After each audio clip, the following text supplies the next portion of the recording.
Hello दोस्तों, आप सभी का मेरे यूट्यूब चैनल टेकडोस पे स्वागत है। आज हम बात करेंगे एक ऐसे स्टॉक की जो कि वेल नोन है और अच्छा कम परफॉर्म भी कर रहा है। नाम है RSWM लिमिटेड। ये जो है सेक्टर मिसलेनियस है।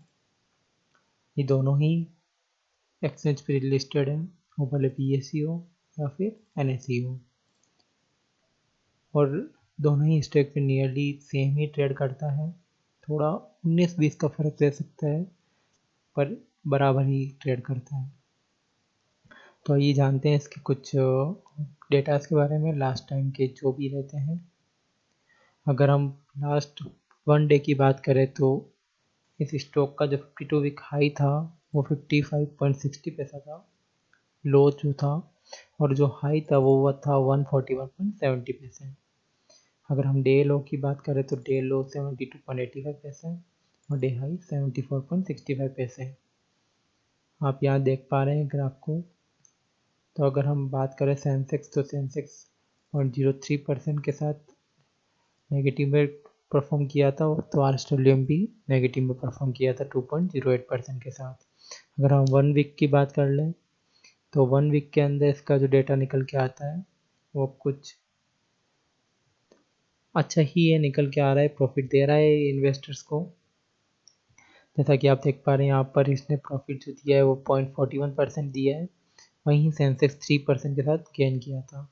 अगर हम इसकी 1 वीक की अगर लो की बात कर लें तो वो 71.90 पैसे हैं, और अगर हम हाई की बात कर लें तो वो 74.65 पैसे हैं। अब हम बात कर लेते हैं 1 मंथ की। तो 1 मंथ की डेटा के अकॉर्डिंग जो बात आती है तो इसने नेगेटिव परफॉर्म किया था। ऑलमोस्ट 11.02% इसने नेगेटिव परफॉर्म किया है। वहीं अगर सेंसेक्स की बात करें तो ये 10% तक गेन किया था। और अगर हम लो बात करें तो ये उस 1 मंथ लो जो रहा है उसका 70.35% लो रहा है। और अगर हम हाई की बात करें तो वो है 83.20 रुपीज़। अगर हम यहीं अगर 1 ईयर की बात कर लें तो 1 ईयर का जो इसका लो रहा है वो रहा है 58.05 पैसे, और अगर हाई देखें तो 138 रुपीज़ हाई रहा है।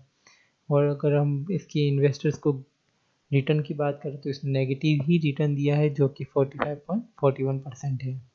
और सेंसेक्स जो रहा है वो पॉजिटिव रहा है, 0.74% इसने गेन किया था। अगर हम 3 ईयर के ट्रैक रिकॉर्ड की बात करें तो इसने 3 ईयर ट्रैक रिकॉर्ड में कुछ ज़्यादा ही रुपए इसने मतलब इन्वेस्टर्स के डुबोए हैं, कहा जाए तो ऐसा गलत नहीं होगा। अगर हम इसकी लो की बात करें 3 ईयर लो की तो 58.05 पैसे लो है, और हाई है वो 424.65 पैसे रुपीज़ है। अगर हम इसकी इन्वेस्टर्स के रिटर्न की बात करें तो नेगेटिव में रहा है, वो है 81.45%। और अगर हम सेंसेक्स की बात करें तो वो ऑलमोस्ट 18.24% गेन किया था लास्ट 3 ईयर में। अगर हम इसके 10 ईयर्स की रिपोर्ट की बात कर ले तो 10 ईयर्स का रिपोर्ट कार्ड इसका ये कहता है कि जो इसका लो था वो तो था 58.05 पैसे लास्ट 10 ईयर्स में, और जो हाई था वो था 497.90 पैसे।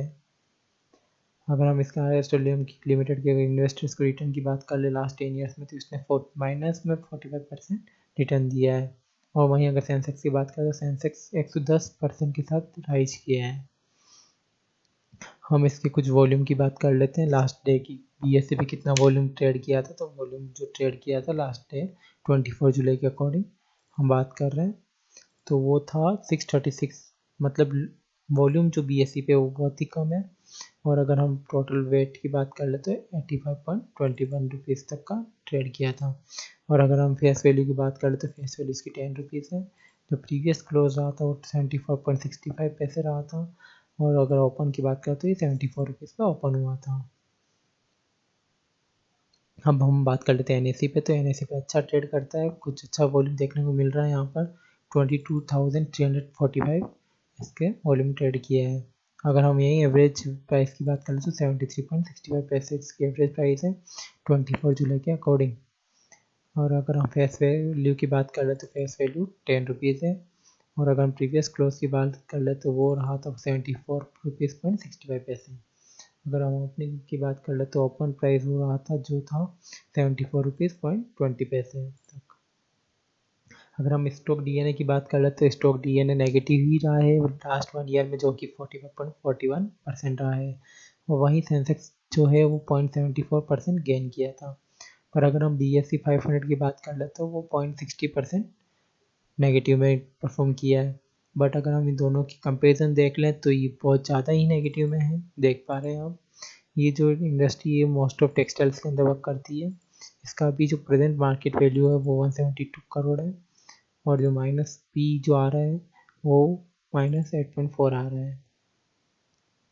अगर हम इसकी मूविंग एवरेज की बात कर लेते हैं तो 5 डे के अंदर ही 72.37 पर मूव करता है, और 50 डे की बात कर ले तो 50 डे में ये 71.91 पर मूव कर रहा है। अगर हम 200 की डेज की एवरेज की बात कर ले तो ये 86.65% पर मूव करता है। अगर हम इसके NSE पे बात कर लेते हैं तो 5 डे का जो एवरेज है वो 72 रुपीज़ के आसपास है। अगर हम 50 डेज की बात कर ले तो वो 71 रुपीज़ के आसपास है। और अगर 100 की बात कर ले तो वो भी 73 के आसपास है। और 200 डेज की बात कर ले तो वो 87 रुपीज़ के आसपास रहा है। वैसे कंपनी देखने में बहुत स्ट्रॉन्ग दिख रही है, जैसे कि हम यहाँ पर देख पा रहे हैं फंडामेंटल्स वगैरह। हम इसको थोड़ा और डीपली देखेंगे अभी नीचे जाकर। अगर हम इसका कुछ बात कर लें कि इसका कितना क्या रहा है लास्ट टाइम पीरियड के हिसाब से, 6 मंथ की बात कर लेते हैं, 1 ईयर की बात कर लेते हैं, 2 ईयर की बात कर लेते हैं, 3 ईयर की बात कर लेते हैं, तो लास्ट 6 मंथ में -26.31% रिटर्न दिया है। पर डिविडेंड इस कंपनी ने रेगुलरली दिया है, जो कि आप देख पा रहे हैं यहाँ पर 2.02% रिटर्न डिविडेंड दिया है। अगर टोटल रिटर्न की बात करें तो रहता है माइनस में 24.29%। अगर 1 ईयर की बात कर लेते तो 1 ईयर में इसने प्राइस रिटर्न जो दिया है 45.41% दिया है, तो वहीं डिविडेंड जो दिया है वो 1.5% के आसपास दिया है। और अगर हम टोटल रिटर्न की बात कर लेते तो वो रहता है 43.92% तक। अगर हम 2 ईयर की बात कर लेते 2 ईयर में इसने जो रिटर्न दिया है 71.67% का नेगेटिव रिटर्न दिया है।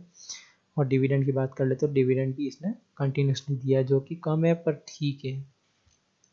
0.78% इसका डिविडेंड रहा है। और टोटल रिटर्न की बात कर लेते हैं तो वो डिविडेंड है माइनस में 70.89%। अगर हम 3 ईयर की बात कर लेते हैं तो 3 ईयर में इसका जो रिटर्न रहा है वो है माइनस में 81.45% रहा है, और डिविडेंड जो है वो 1% तक रहा है। अगर हम टोटल रिटर्न की बात कर ले तो वो रहता है 80.44% तक। अब हम बात कर लेते हैं इसके कुछ वॉल्यूम के बारे में। तो वॉल्यूम जो रहा है इसका एवरेज, जो अगर 23 जुलाई की बात कर ले तो 23 जुलाई के अंदर वॉल्यूम जो रहा है 7.02 के रहा है। 5 की डेज की अगर बात कर लेते तो वो रहा है 6.6 के आसपास। और 1 मंथ की बात कर लेते हैं तो वो रहा है 16.28 के आसपास। और अगर पिछले महीने की बात करें तो वो रहता है 20.12 के आसपास। हमें अब इसके फाइनेंशियल्स के बारे में बात कर लेते हैं, कैसा फाइनेंशियल्स रह रहा है। तो आप देख पा रहे हैं कि फाइनेंशियल्स इसने कंटिन्यूसली डिक्लाइन ही किया है नेट सेल्स के अंदर बात करें तो। अगर हम मार्च 2019 की बात करें तो इसने ऑलमोस्ट 821 करोड़ का नेट सेल्स किया था। पर अगर दिसंबर की बात करें तो दिसंबर में इसने डिक्लाइन किया है, जो कि 761 करोड़ है। और अगर मार्च के फर्स्ट क्वार्टर की बात करें तो वो रहा है इसका 611 करोड़ रुपीज़। ओवरऑल इसका जो सेल्स है वो गिरते ही नज़र आ रहा है यहाँ पर, जो कि कंपनी के लिए अच्छी चीज़ नहीं है। अगर आप यहाँ पर चेंज देखेंगे तो ऑलमोस्ट माइनस में 19.59% है। अब हम बात कर लेते हैं कि कितना इसके प्रमोटर्स के पास इसका स्टेक है और कितना क्या इसने नॉन प्रमोटर्स के पास है। तो प्रमोटर्स के पास ऑलमोस्ट अगर मार्च 20 की बात करें तो 32.21% का स्टेक रहा है। अगर हम नॉन इंस्टीट्यूशनल की बात करें तो 44.45% तक का शेयर होल्डिंग रही है। ये आप ग्राफ में अच्छे से समझ पा रहे होंगे। अगर हम इसके बोर्ड ऑफ मेंबर की बात कर लेते तो बोर्ड ऑफ मेंबर में जो है वो अच्छे स्टेबल है, इनका मैनेजमेंट भी स्ट्रॉन्ग ही रहा है अभी तक, देखने को तो यही मिला है। और ये कंपनी जो है वो टाइम टू टाइम डिविडेंड भी देती है, जो कि 2 रुपये 20 पैसे तक का देती है। अभी तक ये स्प्लिट नहीं हुआ है ये स्टॉक। और कोई भी राइट इशू भी लेके नहीं आई है, ना बोनस दिया है कंपनी ने अभी तक। इसका ट्रैक रिकॉर्ड ये रहा है। तो अब हम बात कर लेते हैं कि फुल एनालिसिस में हमने क्या देखा है जेड लिमिटेड के बारे में। तो जेड लिमिटेड के बारे में ये देखा है कि इस कंपनी ने ज़्यादा तो अच्छा परफॉर्म नहीं किया है। अगर हम देखें तो इसके रिटर्न्स की बात करें तो लास्ट 1 ईयर की बात कर लेते तो इसने ऑलमोस्ट नेगेटिव रिटर्न दिया, जो कि -45.41% है। तो अगर आप लॉन्ग टर्म के हिसाब से देखते तो कंपनी अच्छा है, क्योंकि आपने देख ही लिए नीचे फाइनेंशियल्स वगैरह तो गिरे हैं, पर वो कोविड की वजह से रहे हैं, कुछ चीज़ें कई इफेक्ट की है, तो वो सभी के साथ ऐसा नहीं है, इसी के साथ पर्टिकुलर हुआ है। तो लेना नहीं लेना ये आपके ऊपर डिपेंड करता है कि आप इसको थोड़ा और डीपली जाके भी समझ सकते हैं। इसके आप एनालिटिकल देखिए, इसके फंडामेंटल्स देखिए आप, तो आपको ज़्यादा अच्छा समझ में आएगा। इसके अगर आप करना चाहते हैं इसके अंदर आप इन्वेस्ट, तो आप इस कंपनी के वेबसाइट पे जाके देखिए कि क्या क्या प्रोडक्ट ये बनाती है। वैसे अगर मेरे हिसाब से तो ये टेक्सटाइल इंडस्ट्री है, स्पिनिंग विविनिंग में काम करती है, डेनिम के अंदर वर्क करती है। बस आज के लिए इतना ही मैं आपको इस कंपनी के बारे में बता पाऊँगा। और अगर ये वीडियो पसंद आया हो तो इस वीडियो को ज़रूर लाइक करें, सब्सक्राइब करें और कमेंट ज़रूर करें, ताकि हमें पता चले कि आपको ये वीडियो कैसी पसंद आई कि नहीं आई है। अगर आप कोई अलग स्टॉक पे अगर आप वीडियो बनवाना चाहते हैं तो मैं उस पर भी बना दूंगा। आप केवल कमेंट करके हमें बताएं कि आप कौन सी कंपनी पे बनवाना चाहते हैं। धन्यवाद। आपका दिन शुभ हो।